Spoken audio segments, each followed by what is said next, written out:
ditadura.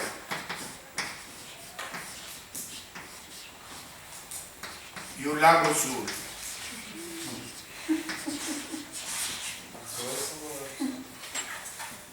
Eu morei no Lago Sul.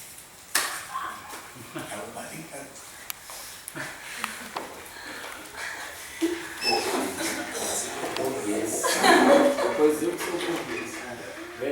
Não, entenderam? Então, musicalmente teníamos que ter um personagem que é a rainha que enlouquece en el medio de la guerra. Eso sería genial. Oye, qué ópera. A rainha, por un lado, Sun, que enloquece y cuando participa es en la locura total entre la vida de los dos filhos. Ela toca instrumento de percussão, ela pode estar tocando uma percussão. Un filho que conta una porta y otro que repete con la tribu dele la falta de miedo contra a coisa, hasta que se enfrentan los dos. Y acaba. ¿Certo? Eso puede dar una coisa muito boa. Muito boa. Muito boa. Acho que é um caminho para seguir e teatralmente um pouco mais interessante que está. Seguimos trabalhando com o computador, mas um pouco mais interessante teatralmente. É? Um pouco mais. É? Marcos, a primeira cena, o texto da primeira cena, quando eles estão lá, já foi trabalhado com as cadeiras, para mim me surpreendeu porque eu comecei a ver o personagem dele, como um mocinho. Assim, na hora que ele fala, se refere a ele, quem é o traidor do seu próprio povo, quem é... Assim, ele se coloca num lugar, assim, muitas vezes pelo diálogo, que a sensação, a gente torce por ele, assim, a gente começa numa partida torcendo por ele. Sim. E eu acho que de repente o artifício, estou só sugerindo, não sei se é o caminho, mas é criar uma relação de asco pelos dois, assim, eu não sei, do ponto de vista da recepção, né, de quem está recebendo, porque eu estava entendendo um outro caminho que você estava fazendo. Eu te perguntei isso a primeira vez e você me falou, não, é porque ele tem as outras tragédias e tal, que aí desenvolvam nessa. Mas para mim é claro, para depois da peça ficar assim, não adianta a gente marcar os dois logo no início, entendeu? Assim, você pode começar, Collor, por exemplo, aparentemente todo mundo achava que era uma coisa boa, entendeu? Não adianta marcar ele já como o positivo e o negativo. Nunca. Negativos são negativos. Então, é a cara de Perón. Entendeu? Porque essa ambiguidade é o que falta, eu acho. Na atuação, já começar. É porque a gente está falando, a gente está trabalhando. Até uma ambiguidade mais cínica nele, quando tem essas coisas. Na ambiguidade. Do mocinho. Porque, por exemplo. Eu acho que na realidade, se eu vou pensar no meu conceito, como eu assimilo a peça, eu sinto assim. Ele, na realidade, é um mocinho. As pessoas que vêm com ele não vêm como ladrões e para sino que vêm para defender o direito dele de tomar o poder. E os outros estão reventados de um mal poder e querem que Teócles salga de esse poder. Então, de alguma maneira, ele poderia ser a coisa esperada. Só que aí existe a maldição, que é fora da realidade. Para mim é assim, entendeu? A maldição é uma coisa que é superior a todo. Então não adianta você ser mocinho ou você ser o anti-herói ou o herói. Você vai acabar porque o desígnio está aí. De que esses dois acabam. Esse herói e esse anti-herói. Na verdade, no texto me mostrava que ambos não têm noção assim, da sociedade em si, de ir a favor dessa sociedade e fazer uma coisa bem para essa sociedade, em si só para si. Então, mesmo ele sendo mocinho, eu acho que a sociedade sabe que ele chegando não vai resolver nada, porque ele também vai pensar em si. Eu não sei se você não, porque você é muito mais jovem. Mas, por exemplo, quando a Revolução em Cuba, todas as pessoas que éramos pro-Che, éramos todos anti-Fidel. Eu fiz história. Então, isso foi tão imponente porque quando aconteceu tudo o que aconteceu, para nós, todo aconteceu a partir de uma ordem.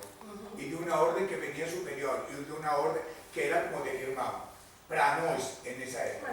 Si eso la historia lo comprobó o no lo comprobó, no importa, pero cuando yo era adolescente, todo el mundo achava que había sido una orden que había partido del gobierno para matarlo. ¿Cierto? Entonces es la misma historia, de alguna manera. ¿Entende? No es tan longe, no es tan longe. O sea, es como muy fácil se colocar en eso, entender eso. Yo acho que ese es un camino estupendo que puede dar una alimentada, porque hay una cosa que es sagrada en el trabajo, el fato de você siempre estar excitado con él y no durmiendo con él. A mí me pasa lo mismo en las relaciones, por eso soy soltero. Soy incapaz de dormir. Yo soy capaz de excitarme. Entonces, después de muerto, es capaz que yo puedo descansar. Mas es un poco eso, ¿entendeu? Es decir, el no sentir miedo, el intentar procurar, el intentar cómo alimentar esto para no ser un tedio. ¿Entendeu? Sobre todo para no ser un tedio y sobre todo para tener una teatralidad que atraiga. Yo estoy muy contento con las experiencias del laboratorio, porque siempre hemos atraído una enorme cantidad de gente joven, sin dejar de atender a otra camada. A gente joven ha sido avasalladora, entendeu? Grande, enorme, el número de personas. Entonces, eso es interesante, entendeu? Es decir, quiere decir, existe un lenguaje que me aproxima de ellos y no que me deja longe de ellos. Y eso yo acho que es sagrado para poder pasar el mensaje de cosas mucho más importantes.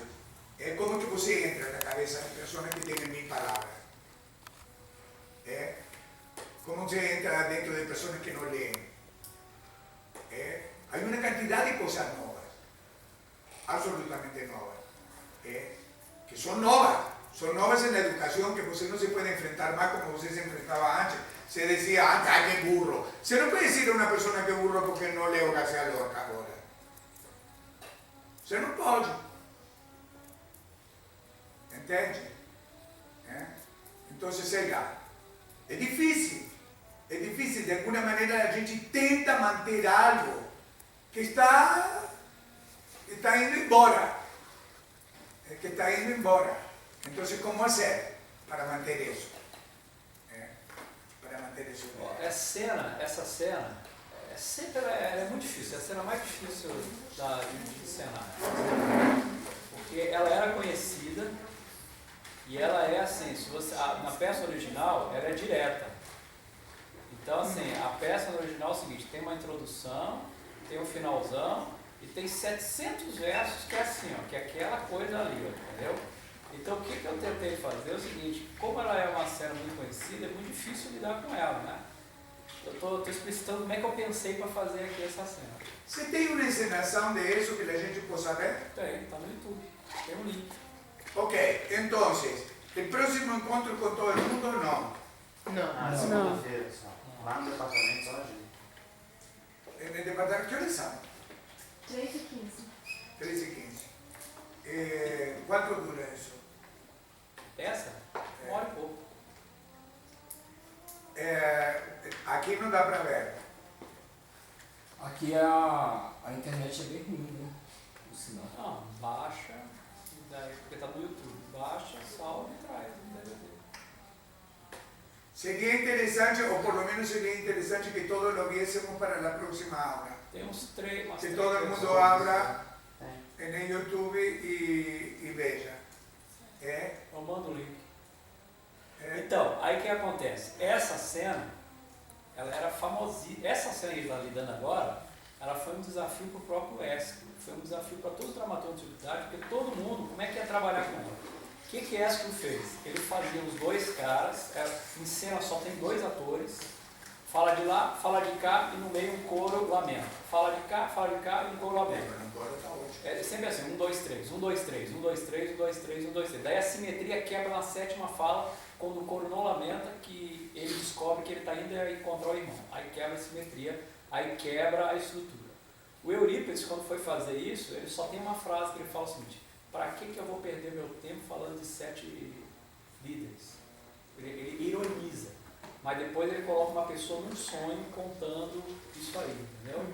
Ele vai com uma pessoa contando um sonho, uma longa fala desse tamanho, mas não é 600 versos aí. Mas eu acho que a gente poderia botar um caminho do meio, por exemplo, então, el coro, a primeira versão, do Ésquilo. a do Ésquilo, ela poderia ser, em lugar de coro, a Jacob. Fazendo uma intervenção. É interessante. Entendeu? Então eu transformo o coro em Jacob. E atrás de Jacob eu posso gravar a cara de cada um deles repetida 30.000 vezes dizendo uma palavra. Pode ser. Ela pode estar com uma percussão, entendeu? Batendo. Cantando alguma coisa. O que eu fiz? Quando eu trouxe essa versão que eu trouxe para agora, o que eu fiz? Eu cortei a cena. Porque a cena era grandona sem interrupção. Eu cortei ela em 2 pedaços. Na verdade são 3 pedaços. E daí coloquei 2 canções no meio. Agora, no original é grandona, ela é retona, é uma cena bem retona mesmo, só com 4 versinhos, um coralzinho cantando 4 versinhos. Né? E versos assim, ó, ela quase gritando, com medo do que vai acontecer. O coro canta já como se já estivesse lutando, entendeu? Enquanto os dois anunciam os lutadores, o coro canta já quase. Mas eu acho que isso é genial se você, por exemplo, o que é o que diz o coro em determinado momento? O coro que seria para relatar. Se está aproximando a nossa liberdade, se está aproximando a nosso queso, como é que Jacob disse isso? Teus dias estão contados. Entendeu? Como que esse personagem traduz a frase de lo que o coro diria. Porque o que subage na peça do Sétimo Tratado, no mito, são as forças negativas da destruição total, entendeu? Ou seja, não importa quem, se é parente, se é amigo, se é inimigo e amigo, no final, a nossa humanidade é cada um destruindo o outro, entendeu? Certo. Que é um deus na antiguidade, que é o deus Ares, né? Que é o Ares que daí junta com as divindades da morte, Moires, essas coisas, entendeu? Então ela pode virar uma entidade, entendeu? Que fica circulando aí, festejando a destruição e lutando já como se fosse na guerra. Fica muito legal, muito interessante. Eu acho que isso é um bom caminho, entendeu? E aí temos... Uma novidade do candomblé, entendeu? Porque agora temos que seguir para frente, não? Então havia que dar... Hoje eu fiquei em casa e li toda a manhã, o único que hice foi ler o texto. Aí dije, caramba. Não, porque é o seguinte, o texto como está, o texto é o material para a gente fazer aqui, entendeu? Ou seja, o texto não é a peça. Exato. Mas por isso que eu digo, então quando leí, dije, bom, é hora de fazer o mesmo caminho e o mesmo encontro que fizemos no primeiro dia. Inicia outra etapa dentro do trabalho. Segundo tempo. Se precisarem de vídeo para mostrar esse povo, numa expressão corporal, bastante assim, quiserem filmar lá no FD, eu posso conversar com a minha própria turma para ajudar vocês na elaboração de movimentações de corpo, a gente mesmo fazendo e filmando para trabalho de vocês. O que pode precisar mesmo é eles até se apresentarem. Não topam, não? Mas eu acho que o que eu gosto muito, aunque lhe pareça mentira, por isso que eu gostava de computador. Por exemplo, eu pego a cara dele e la repito 200 vezes a mesma cara, me parece muito mais forte que ter, entende?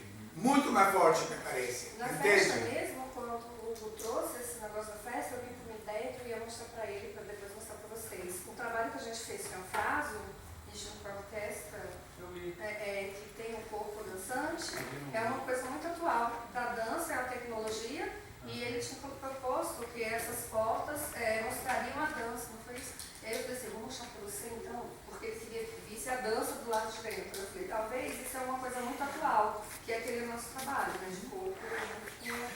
Né? E aí eu estou trazendo a próxima aula para vocês verem, e a minha experiência, eu já tinha falado com Fernanda, eu fazia dança afro, eu sou professora de dança afro.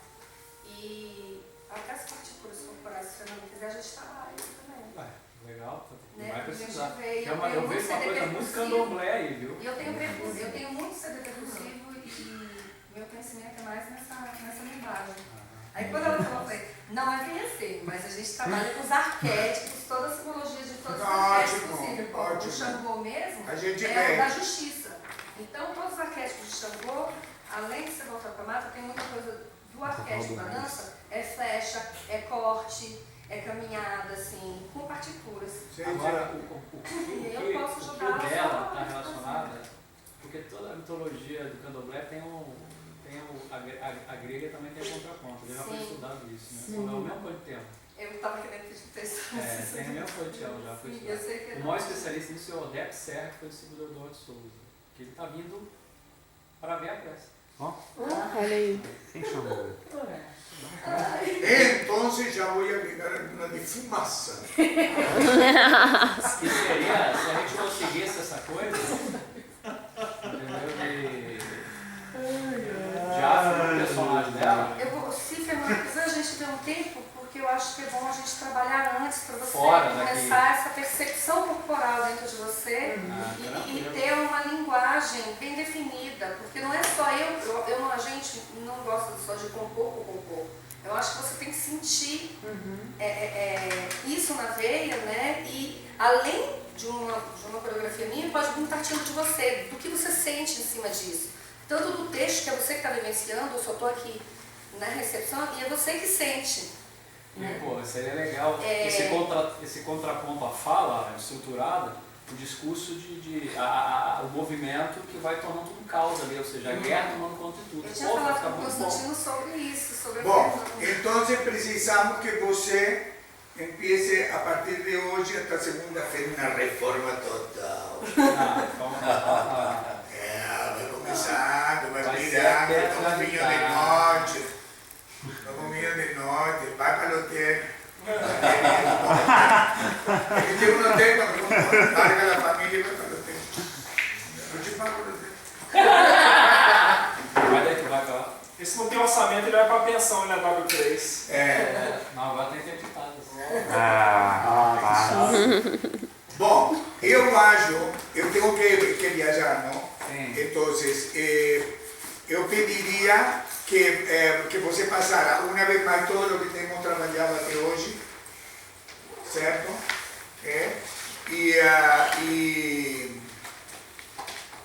E eu pego segunda-feira, e se já podemos terminar para ir avançando, melhor.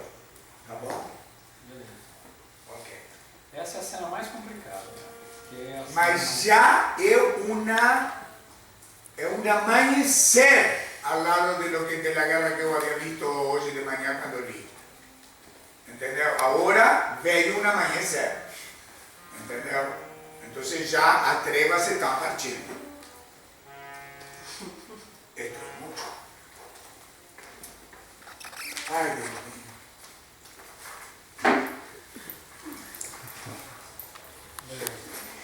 Bueno, besos nos interiores.